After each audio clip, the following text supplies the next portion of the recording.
Good evening. You did it.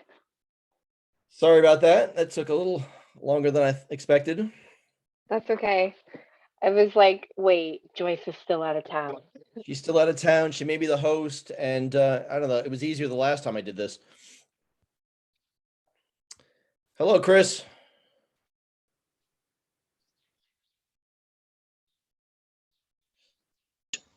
Hello, everybody. Hello. Hello. Sorry, I got on a little bit late here. I am the host of this, and this is That's recording. okay. This is recording currently right now, so it's going straight to the cloud. Wow, I'm feeling crazy. Did you guys get my text of my friends hanging around today? Yeah, those Cubs are way out on a limb. Yeah. It's crazy to see It's a that. mulberry tree, so it's in bloom, and the mama bear tried to get out on the big limb. You know, she was fine. Then she started going out with the little cubs, and nope. Oh wow. Pretty funny. Wildlife. I'll eat some mulberries today. Yeah. Well, Karen was going to go out and weed, and she decided not to. So, how's everybody's break been?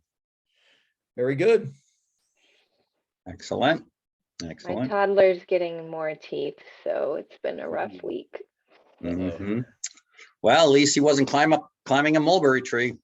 Well, he was trying to because we picked all the mulberries that were ripe at the bottom, and he was trying to get up. He kept asking for uppies. That's great. So here we go. I think at this point we break it down into enforcement. Time out. We Uh-oh, didn't sorry, actually you're call the right. We haven't meeting even to started a order. meeting, have we? Let's call this meeting. Call this meeting to order. All right. We had minutes of the last meeting From June 9th. Yep. Any questions, concerns, comments? Hearing none, I will ask for a motion. So moved. Second, Second. all in favor, say aye. Aye. Thank you, Andrea, for keeping us on track. It's summer hours. Okay, so jumping in. Help me here, but I see it in two, at least this situation, this sort of component of it in two different segments. One being enforcement. And there, under that enforcement, there are two different elements. Number one being speed and traffic concerns or violations, if you will, and noise, emanation of noise, and enforcement thereof. Again, I don't think this is going to be that big a deal. I sort of sketched something out based on our last report, and it was very narrow, very small, and very short and concise. To that order, I mean, it was if you base it the way we did it on recommendations, I think we need to really look into the contract that is made between the town of Kent and the Connecticut State Police vis-a-vis the resident trooper program. Would you all agree that in reading that, there's really no teeth that the Board of Selectmen, or the first selectman as the head of the police, has in terms of let alone demanding, but even asking for certain specific patrolling? Would you guys, is that how you read it as well? Yeah. Yeah. Yeah. Okay. So I think we need to address that. We need to address the contract specifically, giving making sure that the Board of Selectmen really focus on what they want, and get some ability to dictate. And dictate's a strong word, but you know what I mean. Ask for and request of the resident trooper to patrol certain places at certain times. Specifically, we're talking the village zone.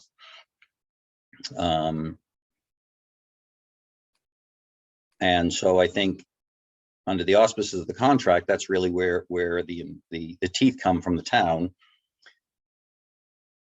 But I guess we need to know what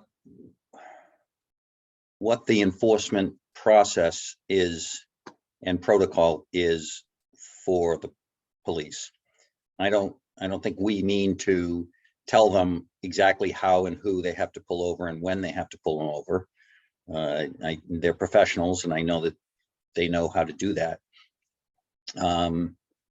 But I do think that we, the town, do deserve the right, if we're paying all this money, to have them focus on certain areas, and I think that's where we should address. So there's the contract. Then there is noise, and there's presently no noise ordinance in town that I know of. I don't know if anyone else knows. There's not, but but technically there is for the whole state, I think, is what the Office of Legislative Research thing was that Iris sent into Iris sent it to me and I put it in the folder. Yeah.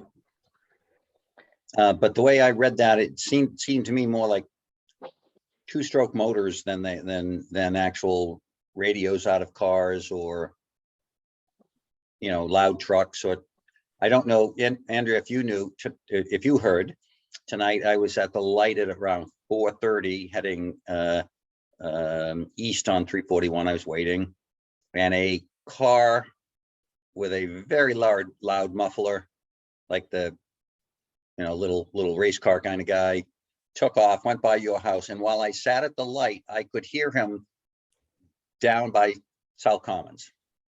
Wow. I mean, I it didn't was hear him because we were noisy. eating mulberries at Elise's house. Okay. So again, I don't think we need to hyper focus on any specific type of vehicle. I think it's, generally speaking, some sort of ordinance that should be in town. And then once we've established an ordinance, if indeed the town has a stomach to do that, then there's the enforcement of that. Right. So help me here, but I think we need to have some sort of understanding as to what bringing about an ordinance means, and then how to enforce it. And we need people, we need somebody to look into that. And we can all look into it, if you will. And then there are a couple of other components for policing that I think we want to maybe explore. One is constabulary, and then the other is off duty, or if you will, or retired or semi-retired, more people, if you will, more police officers during heavier traffic times. So that's my thought. I think, again, getting back to the contract, I sort of sketched out that we should have the ability to tell them where to go. We should have a requirement in there as to how many times they do mass pullovers, or whatever you call that. I don't know what you call those, checkpoints, or I don't know the term for it.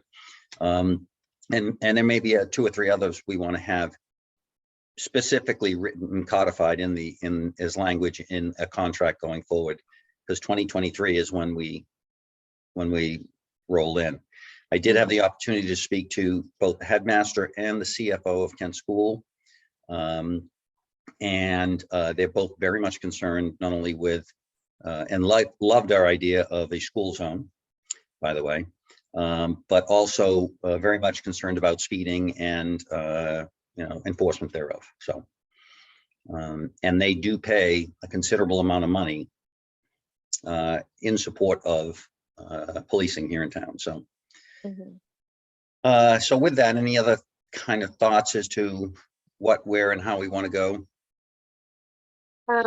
I did a lot of looking at the Office of Legislative Research for Connecticut's legislature. Their website is not easy to navigate, but once you get in it, you can search pretty much anything. And the most recent stuff about red light cameras and speed cameras, and we're not talking about red light cameras, but it all gets kind of lumped together in the research. And the reason that we were talking about that was because we keep sort of getting the pushback of saying like, well, if I'm gonna pull people over, then altercations can ensue. So then the thought was, well, do we minimize that part? You know, can we, what kind of, you know, robots, for lack of a better word, can we use? And it looks like while there's no explicit rule saying we can't do it, you can't ticket with a camera, a speed camera, there's nothing that says that we can, or that the local traffic authority can. But then it does come down to, in other states, there has been a lot of pushback about it, where the camera only identifies the car, not the driver. There's, you know, not the, you know, the due processing of, you know, being able to have a person there to say, you know, this is what the violation was, and sort of, and like a higher safety thing. Like the safety is not just the speeding, right? Like, yeah, people going too fast is a safety issue, but you know, when you have trained officers actually pulling them over, then you're assessing for like drugs, alcohol, you know, whatever else is going on. So you're missing that with the camera. So that said, I don't think the speed cameras are for us. But what some of the reports did say was encouraging more of the flashy radar, you know, where it's taking a radar, and it's just telling you how fast you're going, but there's no like ticketing and infraction involved in it. So that could be something that it's not about enforcement, but it is still about that public service announcement type thing that we were doing, that we were also talking about, which is our third silo. But it's what came up, and that was my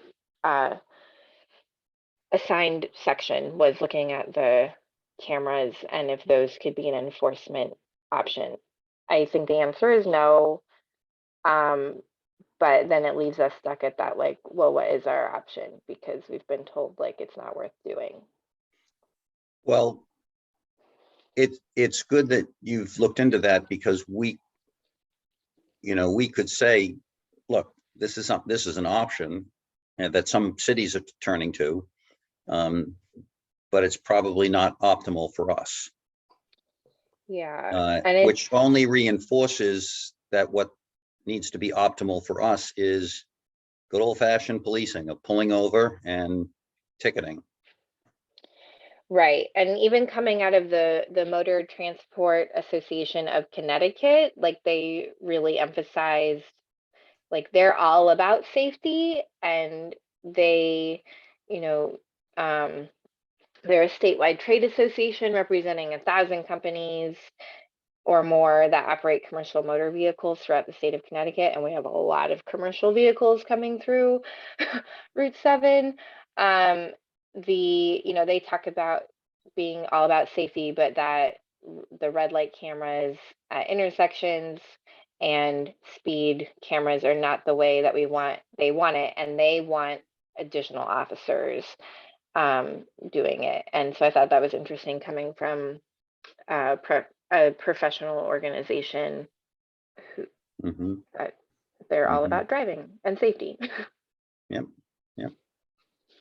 I found it tangentially, the YouTube you sent was made so much sense, and thank you for shooting that. And of course, I started researching or looking on YouTube to see if there was any reason or any philosophy of state troopers and who they pull over and how they pull over. And that was probably a bad thing for me to do, because all I saw were police officers acting not so kindly when pulling people over. And I would imagine, and one guy left his camera running and it was not good on the police officer. He just went crazy. And so I find what is interesting is when the officer was already predisposed to anger, even though the driver was being a jerk, if you will. But I would have hoped, and I'm not a police officer. I don't deal with the crap all day long. But I would have hoped that the decorum of a police officer would have been such that he would have been able to get above and beyond that, and did not. And so that may be part of the reason and rationale why they don't pull people over as much. Which leads me to the question of, does anybody, do you think there's any data out there as to how many traffic stops there are? So that we could see that there were on Route 7, there were traffic stops, much like the accidents that DOT tracks. I know the police department's a little more sort of circuitous, if you will, There in terms has of. to be data. Like, you don't just not keep data, whether we Well, it get has to be access data. to I it. don't know if there's anything available or attainable. Right, whether we get access to the data is another story. But that would be worth asking about, like, how many stops are made and what's the historical view of that. Because we have been looking at sort of the history of this as saying, the speed limits that are set don't match the current use and the on-street parking and bigger cars and those kind of things. So I guess it would be good to ask. I don't think we're going to get it. I mean, but Right. the data is there. The whole world runs on data. It sure does. It's there. Whether we get access to it or not is a different story. All right. Well, I'll see if I can source that out. Glenn, did you get anything? Have you been able to get to Andrew or? I spent quite a bit of time in town hall this morning. I spoke with both Andrew and Jean. Andrew first, we had a long chat about about manpower issues, or person power, as you will. I talked about a constable program, and he referred to it as more of an officer program. We discussed which towns have multiple troopers / officers, and he said that Litchfield had one resident trooper but 2 officers. That now they went to 2 resident troopers with no officers. Washington, I guess, has 1 resident trooper with 2 officers. So I asked him, roughly what would be such a cost issue with an officer? How does that work? And he said, towns would have to provide the car, the computer, the camera, the uniform, all those things, the salary, and it still gets pricey, whether it's a resident trooper or an officer. And you're saying officer is the constable, right? The constable, yeah, that's how we referred to that. There was some talk. We talked about an SRO, a school resource officer. This has come up, I guess, with either the Board of Ed or some meetings that he has attended here in town, and we talked about that a little bit. Like, so if Kent went with a school resource officer, what would that mean?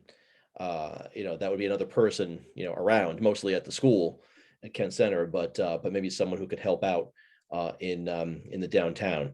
So again, these issues, a lot of them will revolve around finances, but we talked quite a bit about that, and who knows, maybe the town will be open to something like that. I have not attended or seen any of those meetings about SROs, school resource officer, but I will do so after this meeting. So we talked about that, and then we talked about how to slow traffic in the downtown here, and we talked about those cones, those pylons at the at the crosswalks that were put up by the town that we haven't been doing for a while here. Andrew is in favor of it. I think he said that Litchfield, they put up these cones on a Friday, they pick them up on a Monday. weekends they get damaged, they get run over. He said Litchfield spends quite a bit of time buying new ones. So he felt that was a good idea.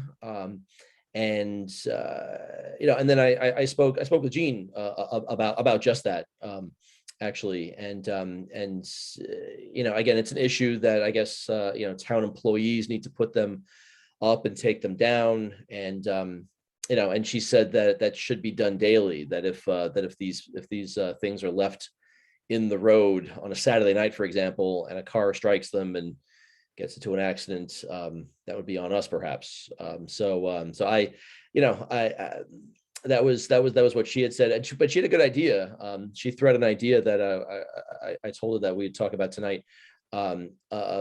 She said either like some town, whether it's Canaan or somewhere, she was unclear which town it was, but at crosswalks, this town had kind of like a 5-drum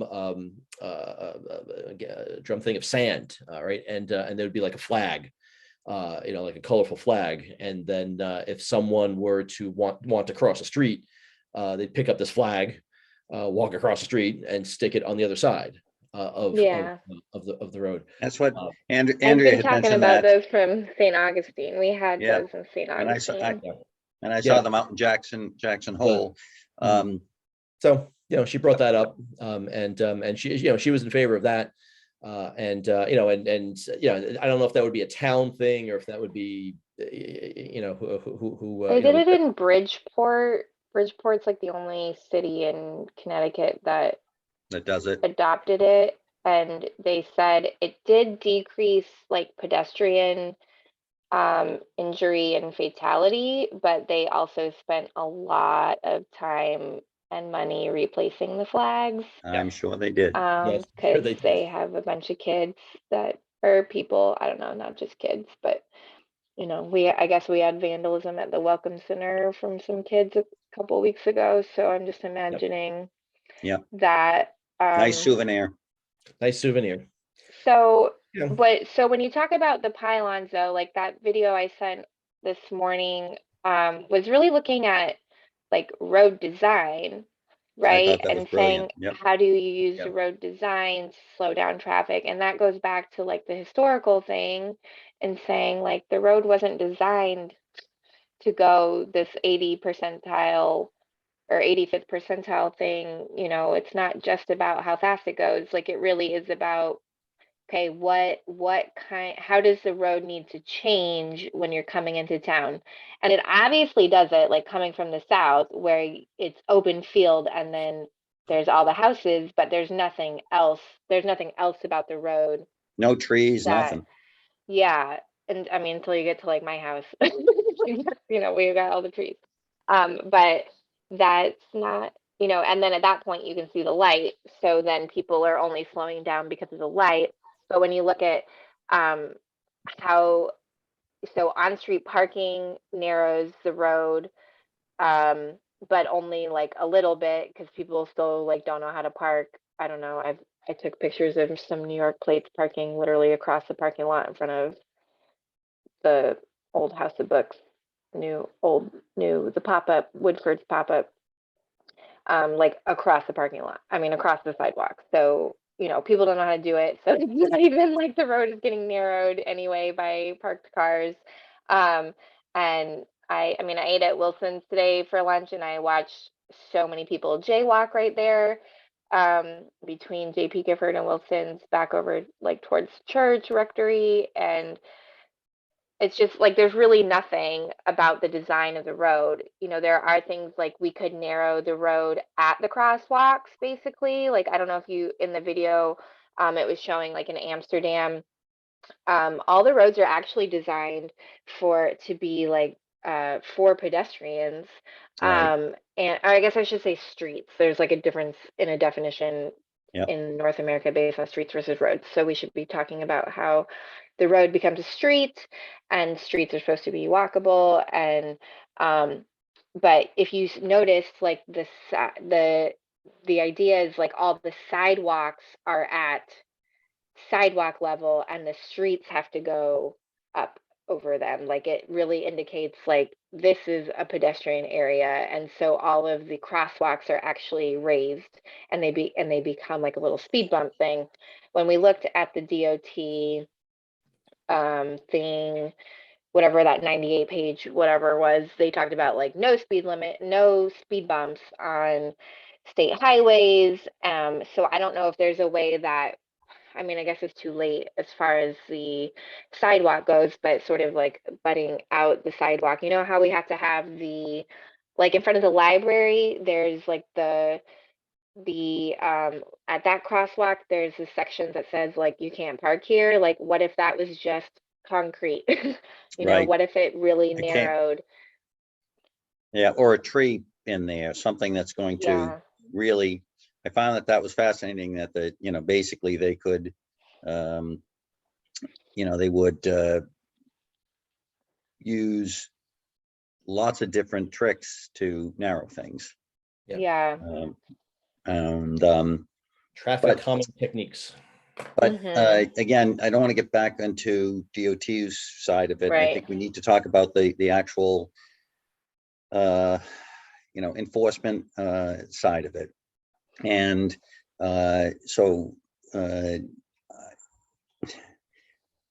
again, the challenge I have is, and I spoke to Andrew, as I mentioned before, and we talked about, and he was going to get me numbers for additional troopers on certain days.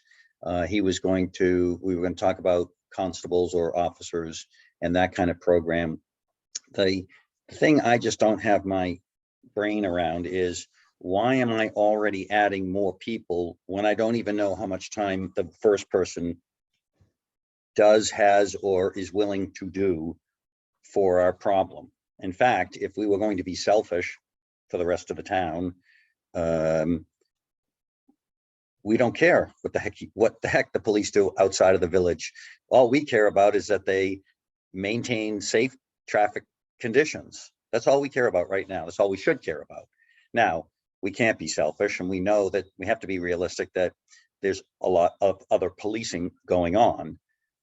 But I just don't understand in the time frame of a day how much is or is not done. And I think that the only way we can tackle this is by recommending that we make it a priority within the contract itself. And Andrew was, when I spoke with him, he's very genuine, but he really couldn't give me anything more than he has to patrol. And that time it was very busy. He has to patrol from North Kent or Kent Falls to Bulls Bridge. So in my way of thinking, I would prefer to have Andrew downtown. If we want to do constables, put him down at Bulls Bridge. You know what I mean?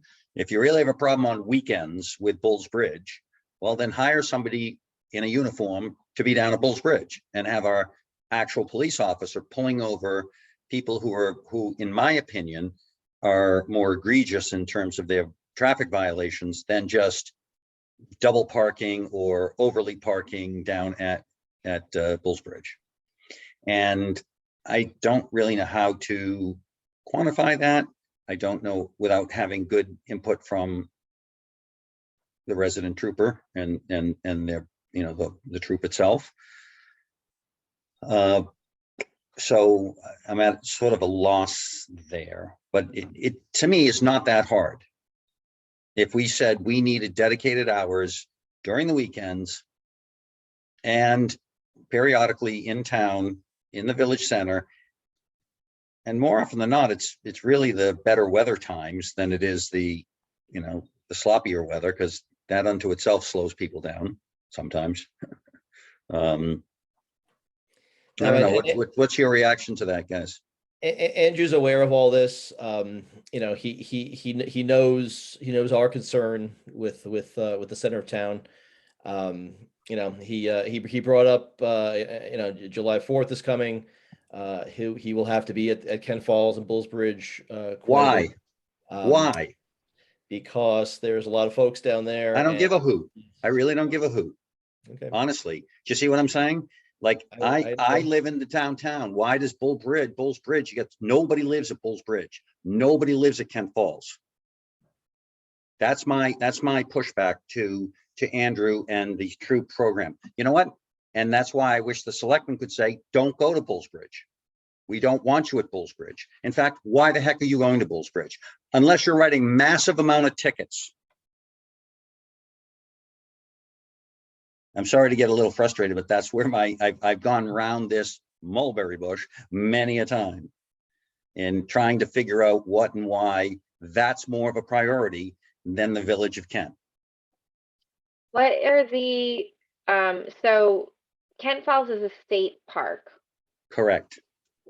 What, don't they have some kind of protocol and enforcement They do.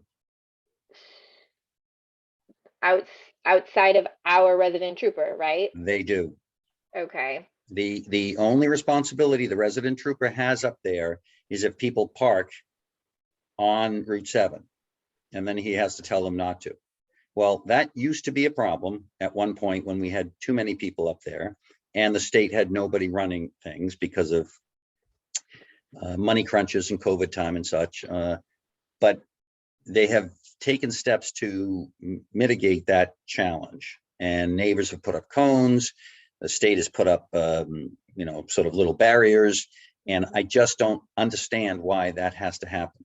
Why there has to be enforcement, a significant amount of any enforcement up there. You want to drive up there maybe one time a day during the weekends, okay. But Andrea, I am on your line of thinking there is really no reason to make that area a priority. But yet, that is what comes from the troop, and there is nothing right now that the selectmen can say, hey, we don't want you going up there, because there is no program that I understand. Maybe, do you know something differently, Glenn, or has it? I mean, I don't know what's a priority really. I don't know if it's, you know, I don't know what the priority is for him. But I do know that he gets called up there, he gets called down, he gets called to the center of town. It's one person. So that's all I know. I mean, I really don't know percentages of times on the weekends where he's where. I do not know that. But I hear what you're saying. Well, and you know, who's calling him? Is somebody down at Bulls Bridge? I would imagine, if I'm to extrapolate, it's probably the group that's down there that is a volunteer group, you know, that's looking to create some sort of order there. But again, Bulls Bridge Road is a town road, right? Yep. And there's some enforcement there, obviously. And then Route 7, where some people are parking, is also, that's a state road, and that's his responsibility as well. But I don't know. I've been down Bulls Bridge during the weekday, and yes, it's busy as heck, and there are lots of people. I just don't understand the reason and the rationale. And again, we could talk about this for round and round in circles. I think what the only way to do this is to understand or be able to have some sort of control over where we want enforcement more often than not. If he gets called to Skiff Mountain, he gets called to Skiff Mountain. That happens. I get that. But I just don't understand the need every weekend to have to go up and down and up and down. But I may be wrong. I may be, you know, just sort of barking because I just don't understand it. And I'm willing to be open to some other, be it a constable or an officer, or be it a, you know, even another trooper. And I think it's our responsibility to just flush all that out for people. Because at some level, the Board of Selectmen is going to have to sit down with the troop and negotiate exactly what we're getting. But I can tell you from Kent Schools' perspective, who they only care about the village. They don't give a hoot about Kent Falls, and they don't give a hoot about Bulls Bridge to the degree. They're spending their money to make sure that there's safety in the village. And so I would imagine that they would have a voice in that. And we want to make sure that they participate and are happy. So rather than a philosophical stance, I think we need to have a little bit more meat behind it than, and I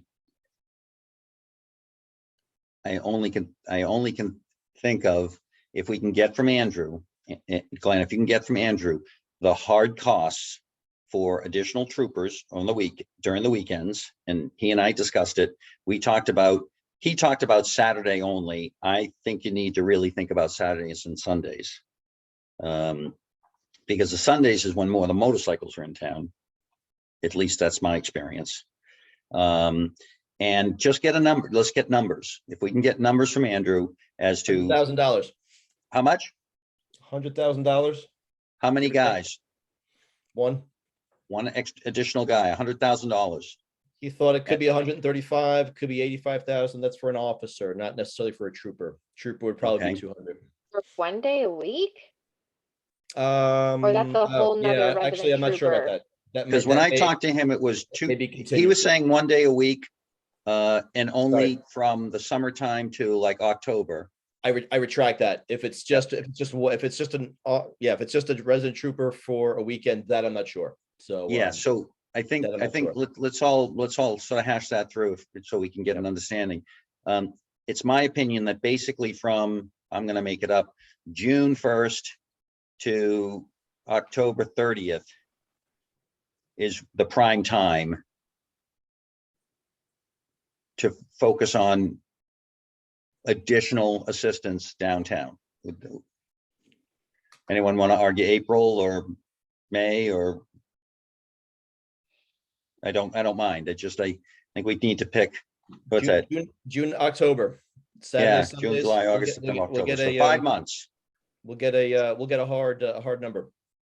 And so I think, and again, help me here. I think we're only talking about weekends and maybe the long weekends. So maybe there's an additional third day there in Memorial Day and Labor Day, and 4th of July. No, 4th of July lands on the 4th always. So what other days are there? So that's pretty much it. Just 2 other additional days. We all agree we should have 2 days during the weekend coverage. 2 people. That's what we're talking. Yeah, No, I'm talking about 2 days, having both Saturday and Sunday. I think both Saturday and Sunday. So that's 20 days, 20 days. Is that right? 5 months. For, Yeah. Mhm. or is it, So 40 No, days. it's 40 days, yeah. 40 days. So that's 40 days that we're looking at. That would, and if you can layer it into two levels, Glenn, one would be, he told me there'd be retired police officers who still Right. would come out and do it. So I would say that level, and then I would also say the level of a constable. And then we can then layer and see which one's expensive and more expensive. And would you all agree that if we are going to that length to investigate it, we really should be focusing just on the village? These officers don't go up to Skiff Mountain. They don't go up to Kent Falls. They don't go up to Bulls Bridge, right? They're just They should designed. be, and they should be on foot for I- parts of it, I would agree with you. or bike, or something more approachable, knowing. I agree with it. And my feeling is they should be walking in and out of stores. So that everybody feels comfortable that, there is a police presence, and it's not but just walking around town, talking to people. Mhm. And it doesn't take that long to walk all the way from one end of town to the other. I do it a lot. No.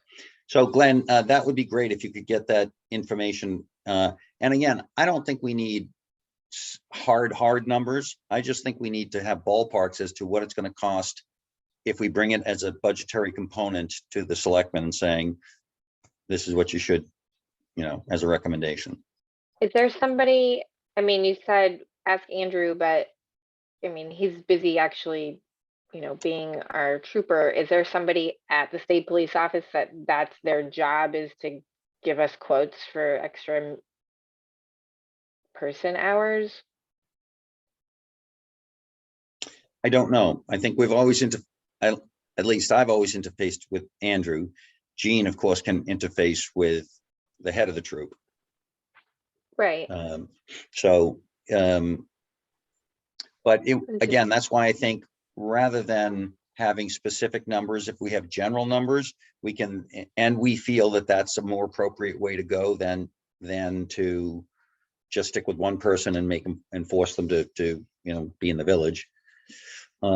We can provide options for the selectmen to consider, because the selectmen could sit down with Andrew in a meeting, and he could say, I just don't have the bandwidth to be able to handle it all. And the selectmen could agree and understand it and agree. At which point, then the selectmen now have this next level of which they can, option B, which they can say, okay, well, we understand that, Andrew, let's establish some other means. And then they can go to the town and say, hey, look, we are going to add another officer or another part-time person for these days to, and we need to put it in the budget, and then the town will vote on that. So I think having those two options is actually, it'll be three options, right? It'll be just having Andrew or whomever the resident trooper is spending more time there, or having him oversee someone else, either an officer or another trooper. So I think that we can look at all that. What is the, being new to town, I don't know what the history is, but what if we don't have a resident trooper? We've been there. We We actually fired the look like? program a number of years ago. We actually cut it, because the actual trooper that was in place was not living up to the expectations of the town. Although he was, contractually, he was, I don't think, there was any stance there, but because of it, the town cut the program for 3 years, I think it was. Yep. What At which happened during point, those 3 years? What did like emergency service calls look like? What did traffic look like? What? So there's no data that anyone tracked, but the state is still obligated to patrol us and cover us and take calls from us. The issue is that they're not right there in town. And although candidly, the resident trooper is a misnomer, because they're not right in town all times anyway. So there are times when we don't have full coverage. But that said, there was a group of people who felt that there was more criminal activity that was going on, and they wanted to have that addressed or wanted to have that covered. So it was brought back after 3 years, at which point 3 of the private schools kicked in funds to underwrite that program. And that's sort of how it evolves back. Okay. So if all 3 of the private schools are kicking in money for it, it's not, I mean, that's where Bulls Bridge comes from, South Kent Schools down there, and Skiff Mountain, Marvel Woods up there. And so there is that concern too. But you're right, as far as like where the population is, not just resident population, but tourist population. When you look at what's happening, it's all happening here. The Right. schools got involved after the Sandy Hook shooting, because I was part of those meetings, 2012. Right, but to the point, I think it's only Kent School. I could be wrong, but I believe it's only Kent School now who are the only ones supporting it of the 3 schools. But Really? Yeah, I think that there were times of the revenue stream for the other 2 schools was not as strong. It's not that they didn't want to participate, it's just it was challenging, but I don't, is Marvelwood, do you know, still participate? Marlboro has not the last 2 years, I believe. I think South Kent has. I could be wrong, I but I don't think so. they haven't. But No. I don't know, honestly. But again, while that is generous of the schools to do that, and when they can do that, you know, the obligation obviously is for the taxpayer to foot the bill here. And again, I just don't want to, I don't want what's lost in all this discussion about, you know, the trooper and where they do it and how they do it, is the fact that we have a problem. We have a problem. And that problem is, in my opinion, sort of being explained away by saying, well, we really don't have as big a problem. I don't agree with it. You know, there's nothing we can really do because there's just so much of it. And I don't agree with that either. I think that we need to recommend specific steps. And I think there has to be a contractual obligation that we can lean on when those steps are not being lived up to. So what you're saying is people power. We need more people. Yeah, and again, I'm a That's literally realist. what it goes down to. It's Yeah, we and I'm a need realist. another If we trooper. need more people to patrol, okay. And then we'll let the town decide whether that's appropriate or not. The town may say, we don't have the stomach for it, Chris Garrity. We don't care. Let's just keep it going, and that's fine. But I think we need to draw to attention that it is my opinion, and I may be wrong, it is my opinion that the Village of Kent zone should have a higher percentage of patrolling than the rest of town. That's that simple. Okay. And I would like to know if we can, and remember, we asked this question from the very beginning, what is the percentage of town a trooper, and it doesn't have to be Andrew, but a trooper is spending in the village of town, in the Village of Kent, percentage wise of a police day, one police day. Mm-hmm. And if we knew that, then we could at least move from there. And if there was real reason and rationale that I don't have to be privy to, it's just a selectman. The town doesn't have to be privy to it, but if the selectmen are privy to the fact that, you know, there's a certain percentage and there's a reason for that, well, then there's a reason for it, and we have to take steps B or C. So in sort of recapping this, Glenn, you can find out some data from, and again, ballpark, he doesn't want to be nailed down, and he doesn't have to be nailed down. Generally speaking, what's it cost to rent 2 cops for the weekend? And what would it cost to create 2 constables or 1 constable, you know, to be able to cover?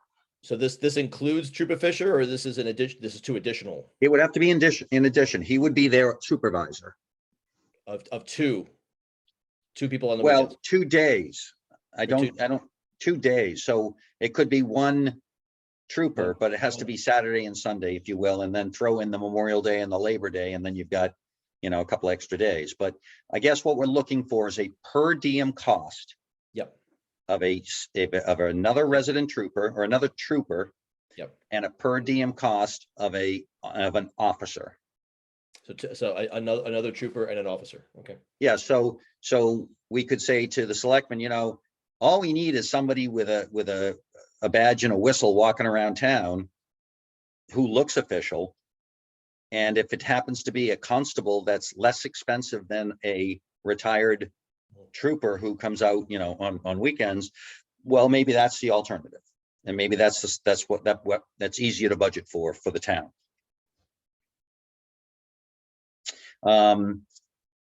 And again, it's not that challenging, but I will dig more into how we have how we can negotiate a stronger contractual agreement with the troop vis-a-vis asking for specific enforcement. So I will keep working on that, and I have a few ideas of who I can tap to give me some perspective on it. Andrea, if you can just sort of, if you haven't already, but you've done your research about gathering the electronic components of traffic control, which again, doesn't sound like it's a recommendation, but at least have some data behind it that just says, you know, this is what's done. And then maybe you'll find something else that you can say, no, now I'm convinced we should do it. Maybe that will be, you know, something we can say, we've looked into it, but don't do it. Again, I'll ask Ira about the noise ordinance and see if he can't find other towns with those ordinances in them. He is sort of more focused on the noise component, which I get. And I'll ask him also about enforcement of that and how it's done. Because in my discussion, and Glenn, Andrew probably said this to you, you know, it's really hard for a resident trooper or a trooper to walk around with a little gun that says, oh, you know, here's your decibel level. And it may be just as easy of walking around and saying, hey, can everybody just keep it down? Because I think aren't we all in agreement that we're not going to catch or fix everything or anybody? You know, you're always going to have the knucklehead, but most people are just sort of clueless. And I think what really brought that to light was the psychological component of that video that Andrea sent, where people are just clueless. And then, you know, their eyes are open up. I've always felt that, and I've mentioned this before, because from a zoning point of view and a town point of view, if you look at the pharmacy and you look north, there's nothing really to go to, even though Sophie's all the way down the end. Your eye looks and there's just no trees and there's lots of grass and a lot of pavement. And you're just like, there's nothing north of here and I'm not going. And if there were a small building in front of Webster, and if Billy Morrison hadn't built so much mass and it was like 6 or 7 little structures, it would entice more people to walk down that street. And so I really believe in the psychology of how things are designed. And thank you again, Andrea, for sending that, because I thought it was very instructive. Yeah, it's a great YouTube channel. I went down the rabbit hole pretty I bet. far with that. I One bet and the a half guys. speed. You can watch a bunch. Yep. Okay, well, we're pretty much wrapping up here. So let's plan on next week. Is anyone heading out on vacations or anything that we want to be aware of? Go ahead, Andrea. I will not be here next Thursday. Okay. Glenn, do you have any challenges or? No Go ahead, challenges. sorry. I mean, Andrea? I probably could zoom in. The other thing to consider is next Thursday is the POCD forum, which I think is at the same time. Yeah, it's at 7. Mm-hmm. So I don't know what we think about that. Or no, POCD. Yeah, POCD. Well, are you away, Andrea? Is that it, or you just? You have something? Yeah, I'm away. I'm going to a family reunion. Okay. So we can make this simple. I don't think you need to zoom in from a family reunion. You need to have your family and family time. So I totally appreciate that. I'll rope Ira and make sure he gets in so we can have a quorum. And again, you know, you'll be just gathering some more data to, you know, so I don't know how much more you can add right now to the discussion without, you know, having a little bit more research. So don't worry about next week. Okay, make sure right. someone takes notes, because that didn't happen the last time I was out of I don't know town. why that didn't happen. Let me, Chris, I'll get back to both of you. I want to look at that POCD subcommittee meeting. I need to know if I need to be at that as a selectman. That could be an issue. But Okay. I'll let you all know tomorrow. Well, actually, it's not a bad group to have on our side, if you will, because there is some continuity and some synergy that works with although they look at long range terms. I think we're all in agreement that we're trying to plan for long term development of the town. So I'll see. That's sort of one of the groups that I wanted to have, advocating, if you will, for us. So, Yeah. Mhm. They have their draft up on the town website. yeah, Um, I've seen it, man. it's very long. It's very long. I gave a recommendation last summer, so I Oh. felt That's good. the guy they hired originally had like the town or had Kent sectioned off into quadrants based off of the river and 341, and I was like, why? You should have it based off of like in the town and then not in town, but based off of the highways, not the river. Right. Did he bite? Yeah. I was like, I'm new here, but this doesn't make any sense. There you go. So that's Good. my contribution to the POCD I like it. or P. I like it. Yeah. Plan of Conservation Development. Yeah. All right. So thank you for this. Everybody check in. Andrea, have a great family vacation Yeah, reunion. enjoy. Thanks. Make sure that there are a lot of babysitters so you don't have to babysit as much, and take care of the little mulberry Yeah. man. Yeah. Well, it was supposed to be my grandma's 90th birthday party, but now it's a memorial. So Oh, yeah. it's a little I'm sorry. sad. Thanks. It's a little sad, but it's still good that we're getting together. And I think Yep. she would have liked that. And my parents are excited to babysit, so we can Nice. go Well, out that'd be and good. yeah, it's where we went to grad school, so it's kind of exciting. And where is that? Out in St. is it- Augustine. St. Augustine? Oh, it's down in St. Augustine's. Got it. Mhm. Yeah. Well, have a great time. Thank you.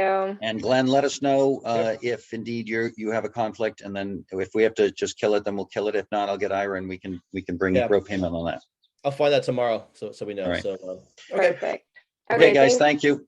All Have a right. good night. Bye. Bye.